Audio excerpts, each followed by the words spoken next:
Hey guys, what's going on? So in this video, I gotta find another way to start a video. In this video, I want to talk about stress. Stress and weight loss, stress and weight management, stress in general, right? And maybe more about cortisol, right? The hormone that kind of helps regulate stress, or the hormone that regulates a lot of other hormones associated around stress, right? So you can do some quick Googling and you can find out all types of information about this. I've watched videos on YouTube before, I've done the Googling, I have some stuff up on my computer right now. But I wanted to talk about it because over my fitness journey, that's been going on for almost 5 years now, hardcore, I should say at least, are very active. I have learned that stress plays a huge role in my life. It plays a huge role in my health. It plays a huge role in my overall fitness and my overall mental health as well, right? So, kind of going back a little bit, telling a little bit about my life stories. You know, I've been stressed a lot in my life. One reason or another, I think I'm a natural worrier. So, you know, I tend to stress easily. I don't always show it. I've been told I'm pretty good at hiding being stressed out or being upset or angry or any of that type of stuff, but I still hold a lot of stress, and I still stress about a lot of things, and probably things I shouldn't stress about or I don't need to stress about, but I do one reason or another, right?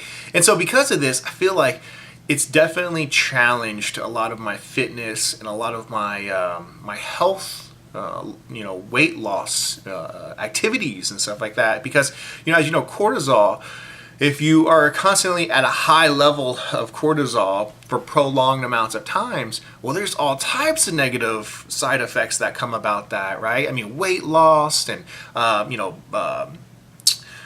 mental fog, you know, decision-making abilities, bone density can come into question, high blood pressure, you know, all types of crazy things. I mean, I have a list of them here right now. I mean, lowered immune functions, sleep disruptions, decreases in energy. I would probably argue that it affects your testosterone for men. So, you know, there's tons of different things, you know, that are terrible negatives when it comes to your body and stress. So I've also read some books about managing my stress, and like I mentioned before, I don't do a good job at it. Sometimes I think I do, and other times I don't. Here recently, I've tried to be more aware of my stress and managing my stress and kind of doing things to be proactive with my stress. But, you know, like anybody else, I got to take one day at a time, and you got to take one situation as it stands and kind of go from there and figure out what works for you, what doesn't work for you, right? Some things that I've been told work very well, or I've read work very well, is meditation. I want to try it. I've mentioned that before. I need to just sit down and kind of just dedicate some time to myself that way. You know, 10, 20 minutes, whatever the case may be, first thing in the morning, something like that. Yoga too, right? My wife has always talked about yoga, but I'm just not a fan of it. It just doesn't seem like something that I would be interested in. I've tried it just gingerly in the past. I've never been to like an actual studio and done real classes. I'm just not naturally flexible, which is probably bad as well, that I probably should try and do that more and stuff like that. But yeah, it's just not my cup of tea, right? So I don't want to be forced into doing something, because that's stressful in itself, right, as well. So, you know, like I said, meditation, one of the big things I want to try that I think definitely has some benefits, you know, understanding, you know, your self-worth, all that good stuff. A lot of people talk about journaling. I've tried that in the past. Putting words out on paper doesn't tend to help me do much. I've never thought about like video, you know, journaling and stuff like that, but I guess kind of that's what YouTube is in a sense. But you know, I don't really know if that's something that I'm interested in doing, because I'm not a huge fan of just kind of trying to talk out my issues. I mean, I can talk to people all day long, but at the end of the day, yeah, you're still stressed. You know, I mean, those situations and those problems don't go away just by talking about them. You know, you got to usually take action, right? So, you know, I think there's other ways, though, that you can ground yourself to give yourself that leg up to handle stress more, right? To be more efficient at dealing with stress, because stress is going to happen. Stress happens every single day, whether it's in your work life, your home life, your health, your fitness, driving to the grocery store, dealing with pets and everything else. I mean, it happens every day. Something happens. So, you know, it's all about managing your stress in that moment, and understanding that, you know what, life is too short, right? What's the saying? YOLO, you only live once. Well, you know, it is too short. It's too short not to smile. It's too short not to be as happy as possible. It's too short to stress about stuff. I recently saw an article about, I think it was a Mexican gentleman. They were trying to validate his birth certificate because supposedly he was born in like 1870, right? And I just saw this a couple weeks ago. So, you know, 1870 would make him almost like 150 years old, right? And it was great because it was actually like an article, news story or whatever, and they had a picture of him, and he looked super old.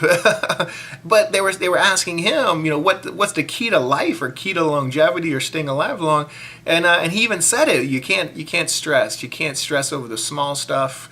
You can't let stuff get you down, because as we all know, you know, like I mentioned, cortisol and stress and those two being tightly together. But you know, how many people do you know or you know of that have gotten ulcers due to stress, right?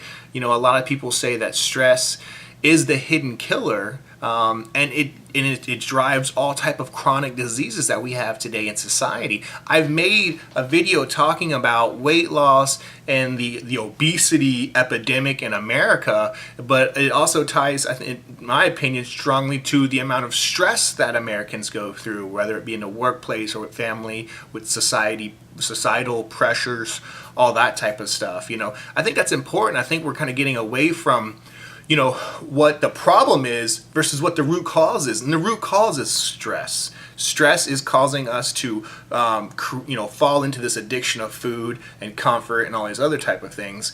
And we're not treating the stress piece of it. We're trying to treat the weight that's associated, that's the outcome of this stress. And I think that's where we're falling short at. And until we start accounting for that stress and accounting for the mental health, we're never going to be able to account for the physical health, right? So mark my words, mark it on this date, this video, whatever you want to be, whatever you want to say, is we have to account for our stress, and we have to get better at managing our stress. So I encourage you, read books, read articles.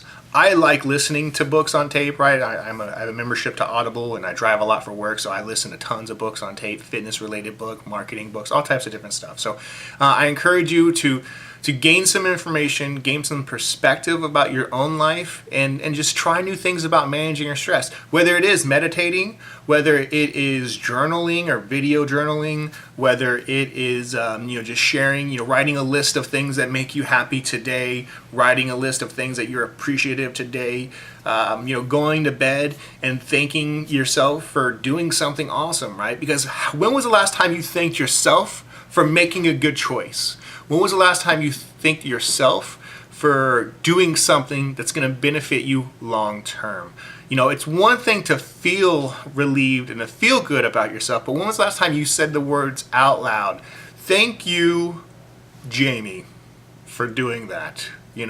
Thank you, me, for not eating that ice cream today, for not having seconds or thirds, for whatever the case. Thank yourself for drinking water, right? Because we all know water is the worst. So just do that. Try it today. Try it right now. You don't never have to wait. You don't have to wait until the end of bed to do that. Just try it right now. Thank yourself for doing something awesome. Okay? But it has to be something. Don't just thank yourself for being awesome. Thank yourself for doing something awesome. Maybe you did something awesome for somebody else. Thank yourself for that, right? Because that's worthy, right? Because mental health is the most important thing. And until we can fix our mental health, we're never going to fix our physical health. So with that, guys, I know I started talking about cortisol and I went off on another tangent about something else, but it all relates to each other. It's all surely around stress. You got to be better about it. And maybe I'll do some more videos talking about some other things that we can do to manage our stress together. But for right now, I kind of want to put this out there. Just throw a couple things out there for you to think about. And a challenge to do something. A challenge to take action. Thank yourself for something today. With that, guys, I'll talk to you later. See you in the next video. Thanks.